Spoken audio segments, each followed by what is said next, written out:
जनता politics में आपका स्वागत है। सबसे पहले आप सबको ढेर सारी शुभकामनाएं। वीडियो का थंबनेल देखकर आप भी चिंतित हो गए होंगे कि ये दीपावली कब से बौद्धों का त्यौहार हो गया। तो आज आपको बहुत कुछ नया जानने को मिलेगा। आप जानते होंगे कि नव बौद्धों को सनातन धर्म से कुछ ज़्यादा ही परेशानी होती है, विशेषकर ब्राह्मणों से। आजकल ओबीसी, एससी, एसटी के नए नए छुटभइये नेता पैदा हो गए हैं, जो दिन रात उन्हें बरगलाने और हिंदू धर्म से दूर रखने के लिए प्रयत्नशील हैं। अब दीपावली का यह प्रोपेगेंडा भी दो भागों में बंट गया है। पहला भाग कहता है कि दीपावली नहीं, दीपोत्सव है, इसे धूमधाम से मनाओ। और दूसरा भाग कहता है कि यह ब्राह्मणों का त्यौहार है, इसे कभी मत मनाओ। तो आइए जानते हैं इसके पीछे का तर्क कुतर्क। द प्रिंट वामपंथियों का एक न्यूज़ चैनल है, आप जानते होंगे, शायद इसका नाम सुना होगा। इन्होंने दीपावली को हिंदुओं का त्यौहार न बताते हुए इसे बौद्ध धर्म से संबंधित बता दिया है। पहले भी हमने आपको इस विषय में बताया था कि वामपंथियों द्वारा कैसे हिंदुओं के त्योहारों को उनसे अलग करने की कोशिश की जा रही है। अब उसके प्रमाण देखने को मिल रहे हैं। यह लेख जेएनयू की शोध छात्रा कल्याणी ने लिखा है। उनके अनुसार दीपदान उत्सव हिंदी कैलेंडर के अनुसार कार्तिक अमावस्या के दिन नौ बौद्धों द्वारा मनाया जाता है। यह पूरे भारत में दिवाली या रोशनी का त्यौहार के रूप में मनाया जाता है, लेकिन इसका इतिहास विवादित है, जो मिथक और विनियोग के बीच फंसा हुआ है। रोशनी के त्यौहार के आसपास की प्रथाएं अखिल भारतीय लग सकती हैं, लेकिन कई ऐतिहासिक बिंदु हैं जहां से दिवाली मूल निवासियों ये कहते हैं, ओबीसी, एससी, एसटी को मूल निवासी कहते हैं और बाकी सवर्णों को विदेशी कहते हैं। तो कई ऐसे ऐतिहासिक बिंदु हैं जहां से दीपावली मूल निवासियों का त्यौहार प्रतीत होता है। उन्होंने आगे लिखा है कि नौ बौद्धों का दावा है कि इस दिन राजा अशोक द्वारा 84,000 स्तूपों को पूरा किया गया था। हिंदू मिथक के अनुसार यह दिन भगवान राम की जीत और उनके अयोध्या लौटने के उपलक्ष्य में मनाया जाता है। यह त्यौहार खरीफ सीजन के पूरा होने के प्रतीक कृषि समाज से भी जुड़ा हुआ है। इस कुतर्कों की श्रृंखला में आगे एक और चीज बताई गई कि दीपदान उत्सव नौ दलित बौद्धों द्वारा भारत में बौद्ध धर्म को पुनर्जीवित करने के राजा अशोक के प्रयास की स्वीकृति है। बौद्ध इतिहास कहता है कि बुद्ध के महापरिनिर्वाण के बाद उनके अवशेष 8 राज्यों में वितरित किए गए, जिसमें मगध के अजातशत्रु, वैशाली के लिच्छवी, कपिलवस्तु के शाक्य, अलकप्पा के बुली, रामग्राम के कोलिया, वेद के ब्राह्मण, पावा के मल्लाह और कुशीनगर शामिल है। लेख के अनुसार राहुल सांकृत्यायन बौद्ध चैत्यों, विहारों और स्तूपों के 84,000 स्थलों के निर्माण की चर्चा करते हैं। ऐसा कहा जाता है कि निर्माण पूरा होने के बाद सम्राट अशोक ने इस दिन कार्तिक अमावस्या को दीपदान उत्सव के रूप में मनाया था। यह दीपों की रोशनी और बौद्ध भिक्षुओं को दाना या अनाज देने के रूप में मनाया गया था। आगे लिखा है कि दीपदान उत्सव, जो अब दिवाली के रूप में लोकप्रिय है, वास्तव में मूल निवासियों का त्यौहार था जो बौद्ध थे। उनका कहना है कि ब्राह्मणवादी ताकतों ने त्यौहार को विनियोजित किया, जिससे बौद्ध विचारधारा कम हो गई। उदाहरण के लिए 64,000 बौद्ध उपदेशों को 64,000 योनियों में बदल दिया गया, जो कि दीपदान उत्सव का ब्राह्मणीकरण करने के कई तरीकों में से एक था। अब जेएनयू की इस कम बुद्धि छात्रा ने जो कुछ भी लिखा है उस पर बहुत से प्रश्न उठते हैं। इस मूर्खतापूर्ण लेख में दावा किया गया है कि अशोक ने 64,000 शहरों में स्तूप बनवाए थे। तो शहरीकृत भारत में तो आज भी हमारे पास लगभग 4,000 ही शहर हैं। तो अशोक के समय में 64,000 नगरों का निर्माण कैसे हुआ? और अगर उन्होंने एक राज्य में या 2-3 राज्यों में 64,000 स्तूप बनाए थे, तो वो दिखने चाहिए कि कुछ 64,000 की संख्या कुछ कम तो नहीं होती। दूसरी चीज कि अशोक के अनेक अभिलेख हैं, उसमें संस्कृत और पाली बौद्ध स्रोत हैं जो हमें अशोक के जीवन के बारे में बताते हैं। इन लेखों में कहीं भी यह उल्लेख नहीं है कि अशोक ने एक विशेष बौद्ध उत्सव का उद्घाटन किया था जिसे दीपदान उत्सव के रूप में जाना जाता है। दरअसल इस नकली त्योहार का निर्माण 20वीं सदी में किया गया था। और तो और इसमें यह भी लिखा है कि बौद्ध विद्वान राहुल सांकृत्यायन ने दीपदान उत्सव के बारे में बात कही। यह बिल्कुल झूठी और निरर्थक बात है। राहुल सांकृत्यायन ने कहीं भी इस नकली त्योहार के बारे में कोई बात नहीं की है कि दीपदान उत्सव नाम का कोई त्योहार भी था। अब दूसरे विचार पर आते हैं। दूसरा विचार क्या कहता है? वो कहते हैं कि दीपावली का त्योहार राम से जुड़ा है और राम वाल्मीकि रामायण और रामचरितमानस से जुड़े हैं। इसके अलावा राम का कोई इतिहास नहीं है। वो कहते हैं कि माननीय सुप्रीम कोर्ट ने पेरियार रामास्वामी नायकर और पेरियार ललई सिंह यादव बौद्ध की सच्ची रामायण की सुनवाई के दौरान ये साबित किया कि रामायण काल्पनिक महाकाव्य है, इसका कोई इतिहास नहीं है, इसलिए राम भी काल्पनिक पात्र हैं। जबकि सुप्रीम कोर्ट ने ऐसा कभी कुछ भी नहीं कहा। दूसरी चीज़ ये कहते हैं कि अगर हम अपनी तर्क शक्ति का प्रयोग करके सोचते हैं और देखते हैं तो दीपावली निम्न कारणों से फर्जी त्योहार है। रामायण के अनुसार अगर दीपावली राम के अयोध्या वापसी की खुशी में मनाते हैं तो रामायण के अनुसार ही राम चैत्र मास में लंका से अयोध्या वापस आते हैं, जबकि दीपावली कुआर के महीने में मनाई जाती है। दीपावली राम लक्ष्मण सीता हनुमान के अयोध्या वापस आने की खुशी में मनाते हैं तो रात्रि में पूजा लक्ष्मी और गणेश की क्यों होती है, राम लक्ष्मण और सीता की क्यों नहीं होती है? दीपावली में रात्रि में दिए की रोशनी करते हैं प्रकाश करने के लिए और धन की देवी लक्ष्मी की पूजा करते हैं। तो आप जानते हैं कि लक्ष्मी की सवारी उल्लू है और उल्लू को अंधेरे में ही दिखता है, प्रकाश में उल्लू की आंखें बंद हो जाती हैं। तो फिर दिए के प्रकाश में उल्लू लक्ष्मी जी को लेकर कैसे आएगा? लक्ष्मी और गणेश का क्या रिश्ता है? राम लक्ष्मण सीता और हनुमान को छोड़कर लक्ष्मी और गणेश की पूजा क्यों होती है? क्या राम जी में धन और बल देने की शक्ति नहीं है? जब लक्ष्मी जी की सवारी उल्लू और गणेश जी की सवारी चूहा है तो घरों के दरवाजे पर इंसान के पैर के निशान क्यों बनाए जाते हैं? गोबर जो कि पशु की गंदगी है, उससे गोवर्धन भगवान कैसे बनते हैं?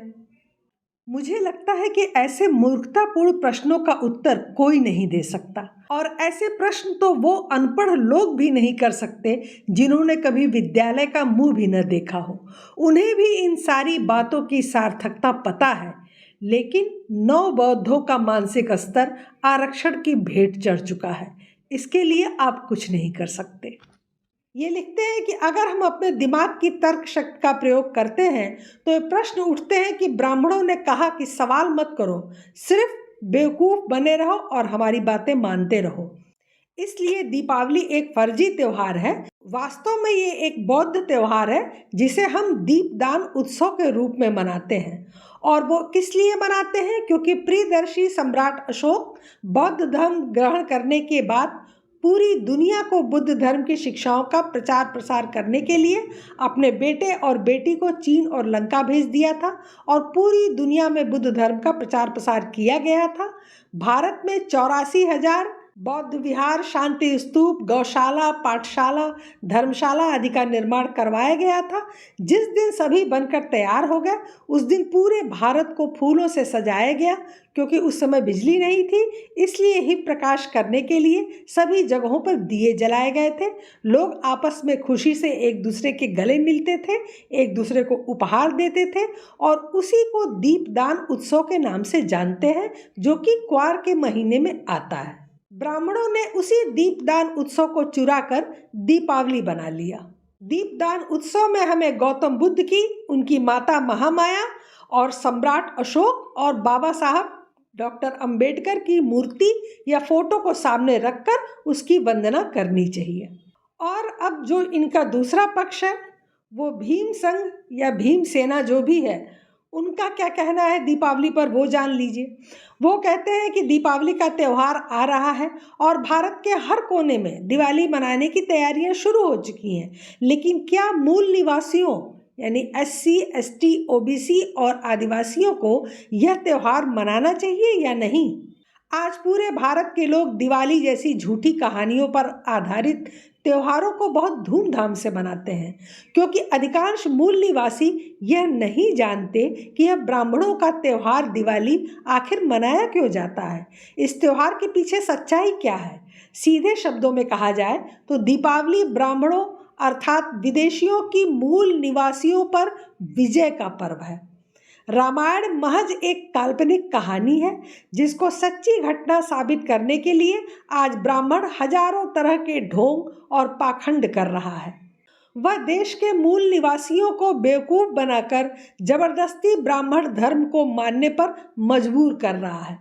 वाल्मीकि ने रामायण नाम की एक काल्पनिक कहानी लिखी थी और ब्राह्मणों ने उस कहानी का प्रचार प्रसार किया। इसी कहानी के दम पर आज भी ब्राह्मण देश पर राज कर रहा है और ब्राह्मणों के जाल में फंसे सभी मूल निवासी आज भी ब्राह्मण धर्म को निभा रहे हैं।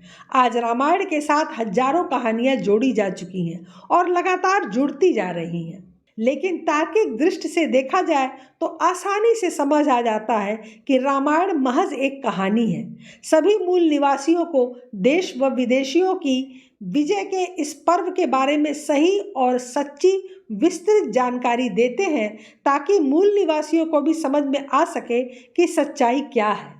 भीम संघ बताता है कि आज से बहुत समय पहले लगभग 800 और 900 ईस्वी में भारत एक समृद्ध बौद्ध राज्य था। उस समय भारत पर बौद्ध राजाओं का राज था। देश की राजधानी का नाम पाटलिपुत्र था। भारत में बौद्ध राज्य की स्थापना का श्रेय चक्रवर्ती सम्राट अशोक को जाता है, जो महान थे। पूरे विश्व में बौद्ध धर्म के प्रचार प्रसार का श्रेय भी सम्राट अशोक और उनके वंशज राजाओं को जाता है। उस समय लोग जातिवाद की समस्या से मुक्त थे। देश में समता, समानता, बंधुत्व और न्याय पर आधारित शासन था। पूरी दुनिया सम्राट अशोक के भारत को विश्व गुरु मान चुकी थी। पश्चिमी देशों के लोग भारत में आकर यहाँ की व्यवस्था का अध्ययन करके अपने देशों को वही व्यवस्था स्थापित कर रहे थे। वास्तव में कहा जाए तो बौद्ध राजाओं के समय भारत को सोने की चिड़िया कहा जाता था। जब देश में धर्म के नाम पर आडंबर और पाखंड समाप्त होने लगा तो ब्राह्मण खतरे में आ गया। ब्राह्मणों का मुफ्त में धर्म के नाम पर खाने, धर्म के नाम पर व्यभिचार और अपनी सर्वोपरिता को स्थापित रखने का धर्म समाप्त हो रहा था। लोग ब्राह्मणों के धर्म को मानना छोड़कर मानवता पर आधारित बुद्ध धर्म की ओर जा रहे थे। ब्राह्मण विदेशी हैं, यह बात भी भारत के मूल निवासियों SC, ST, OBC को पता थी। भारत के मूल निवासी विदेशियों के धर्म को क्यों माने? ऐसे में ब्राह्मणों को चिंता हुई कि अगर यही हाल रहा तो ब्राह्मण धर्म समाप्त हो जाएगा।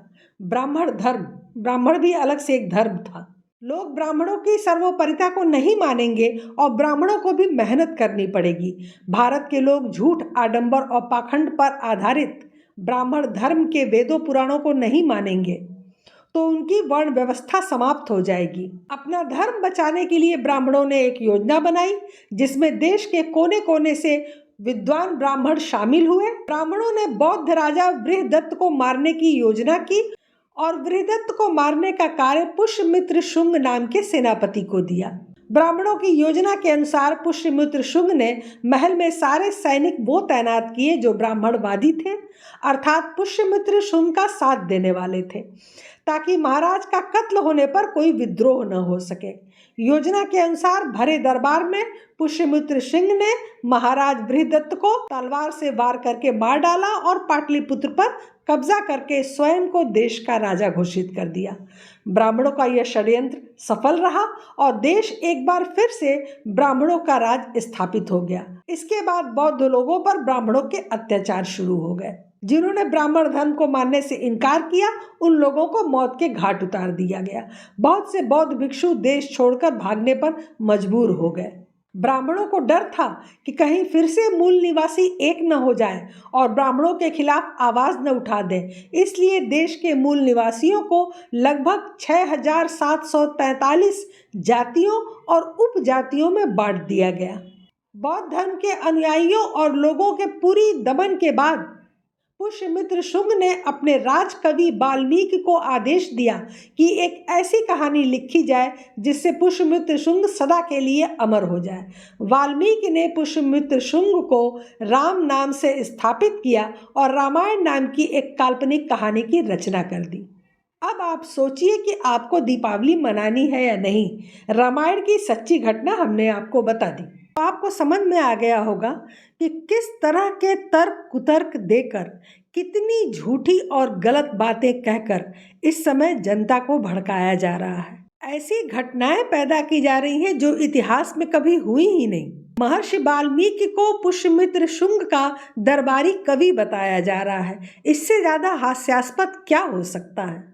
लेकिन दुखद है कि हमारा बहुजन समाज इनको पढ़ता है और पढ़कर मान लेता है।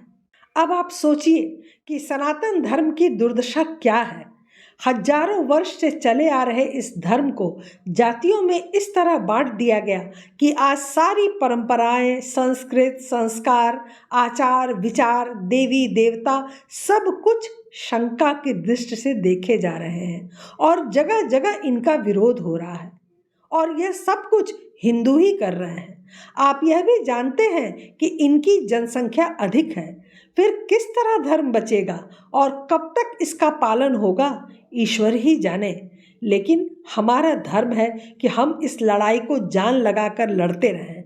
धर्म को स्थापित करने और सनातन की पताका पूरी दुनिया में फैलाने के लिए किए जाने वाले यज्ञ में अपनी आहुति देते रहें। जय श्री राम। आज के लिए बस इतना ही। हमारे चैनल को सब्सक्राइब करें, लाइक करें और शेयर करें। अपने विचार हमें कमेंट बॉक्स में ज़रूर बताएं। धन्यवाद। नमस्कार।